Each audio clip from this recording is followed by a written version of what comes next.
শীতকালীন সবজিগুলোর মধ্যে বাঁধাকপি কিন্তু বেশ অনেকটাই পছন্দের একটা সবজি। আজকে একদম মশলা ছাড়া মাছের মাথা দিয়ে বাঁধাকপির একটা রেসিপি তোমাদের সাথে শেয়ার করতে চলে আসলাম। দারুণ লাগে এই রেসিপিটা আমার কাছে। তো চলো আজকে এটাই দেখে নেওয়া যাক। একটা ফ্রিজের মধ্যে অনেক দিন ধরে কিন্তু বাঁধাকপি পড়েছিল।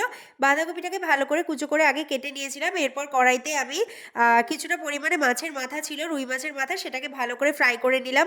এরপর কড়াইতে মাছগুলো তোলার পরে দেখো একটা তেজপাতা আর দুটো শুকনো লঙ্কা ফোড়ন দেওয়ার পর আমি কুচো করে কেটে রাখা বাঁধাকপিগুলো দিয়ে দিলাম। বাঁধাকপিটা কিন্তু আগে থেকে নুন মাখিয়ে রেখেছিলাম, সেই জন্য এখন আর নুন অ্যাড করিনি।